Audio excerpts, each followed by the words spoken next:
Hi, a very good morning to you. This is R.N. Bhaskar from Bhaskar Ki Business Batein. And this time we are starting a new series which is going to be ad hoc whenever it's required, called Breaking News.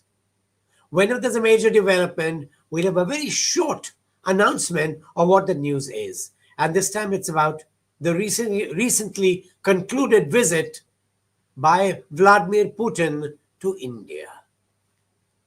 Putin's visit to India was a grand affair.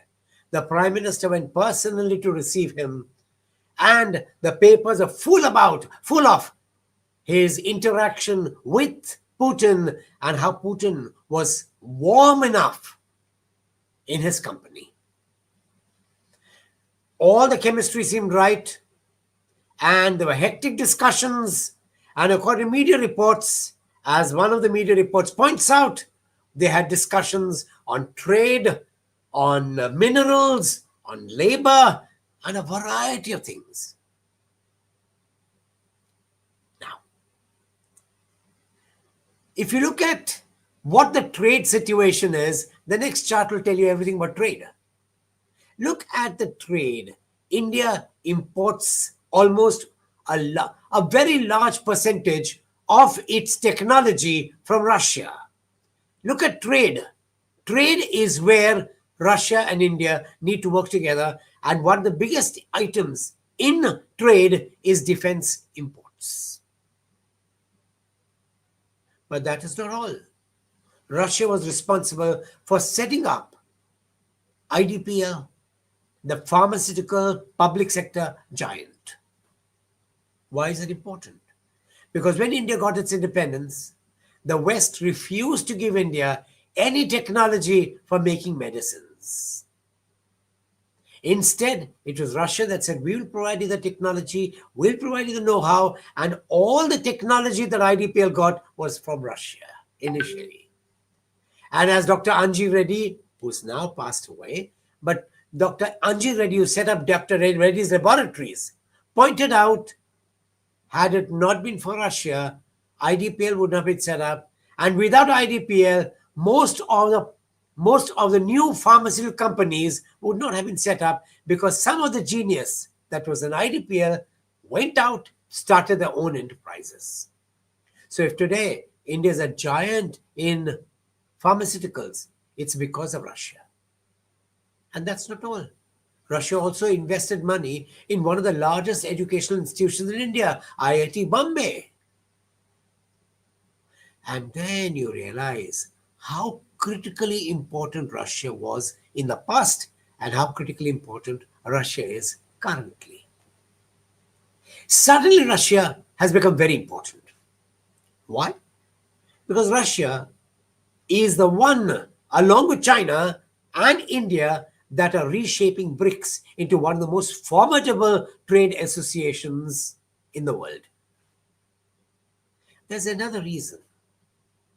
Two factors actually made Russia very important, much more important than in the past. One is tariffs and sanctions. Had not put sanctions on Russia, Russia would not have got close to China, and Russia would not be selling oil at a discounted price to India. India's balance of trade got saved because of Russian exports of oil and India's import of oil. And there was no fourth reason. And the next reason was the little skirmish or war that we had between India and Pakistan at Pahalgam. Almost all technology that was provided by the West did not function as effectively, but all the technology given by Russia performed superbly. And now if you look at the world, there are only three manufacturers of stealth aircraft.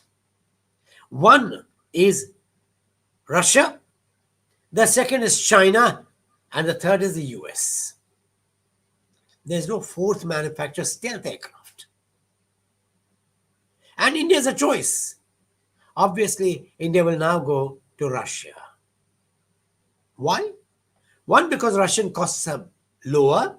Two, because the technology in the recent altercation we had between Pakistan and India was just brilliant. And the third reason is Russia is the only arms supplier in the world to pass on technology to India. America says we'll pass on technology, but they give you a screwdriver technology, they give you boxes. Now please assemble the boxes together. The real technology transfers come to India from Russia. Remember that even the missile systems, the S-400, has come from Russia under a joint venture called BrahMos. Somehow, India forgot Russia. America had pulled away India to a great extent in the last 10 years. But after the Pahalgam episode, India decided to go back to Russia. So defense is one. Other technology is another. But there's a third reason why Russia could be very, very important for India. And that is the very DNA of countries. Look at the chart. Look at the chart which tells you that when you look at Russia, India, America, just three countries for instance, you'll find that Russia has the largest land mass. It is 2.5 times the size of China or the USA. And India is smaller than USA and China. Both China and USA are about 2.5 times bigger than India. So Russia has the world's largest land mass.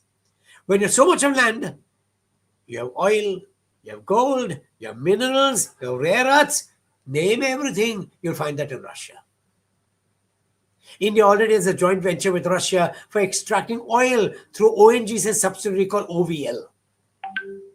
We believe that India should be working very closely with Russia to extract all minerals that are possible in Russia. But why has Russia not done it itself? Two reasons why. Look at the chart once again. Look at the density of population. Russia has the lowest density of population per square kilometer.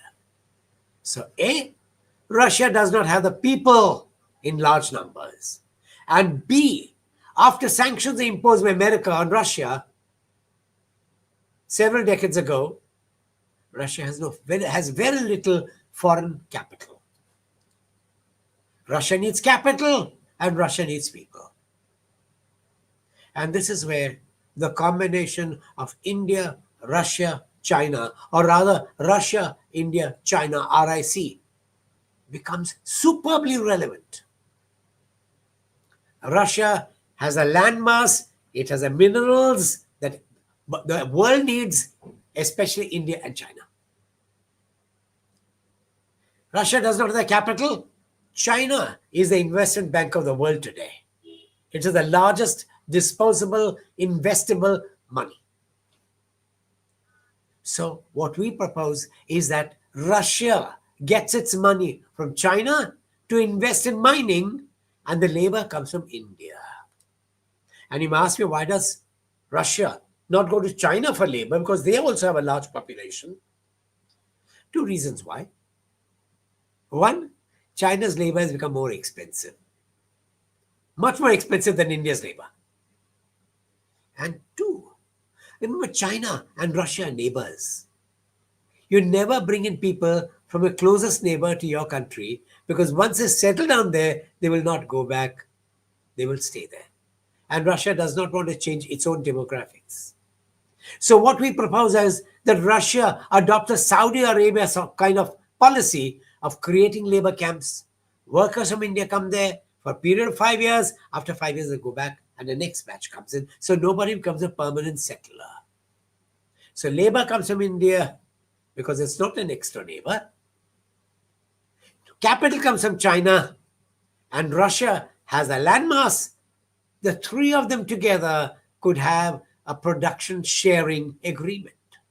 India benefits, China benefits, Russia benefits, and the three countries become prosperous because India's Achilles heel is its inability to create jobs. Much of the jobs could come from Russia. And business drives friends together. Putin has come and gone. We do not know what exactly was discussed. But since they've discussed labor, since they discussed minerals, since they've discussed rare earths, we thought we should talk about what the potential for all these three can be.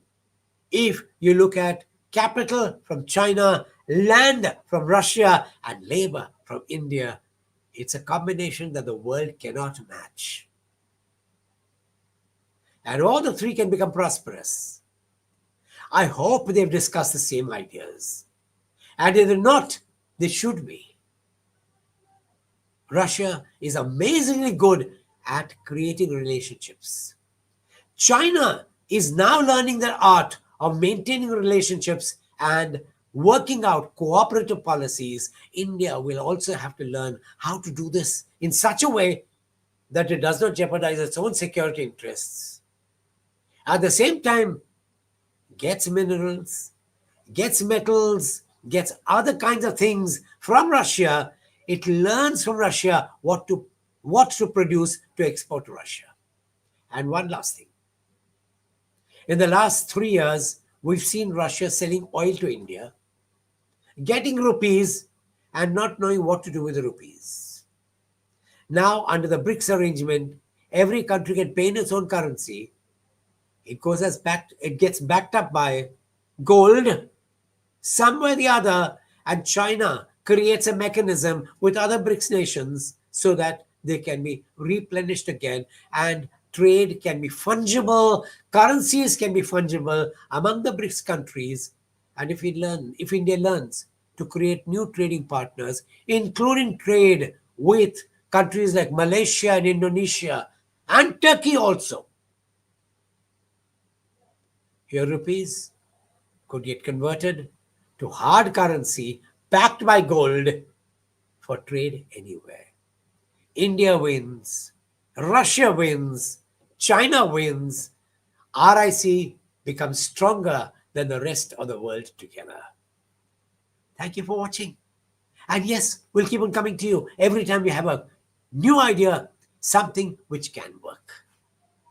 Thanks. Good luck. Have a great day. Enjoy.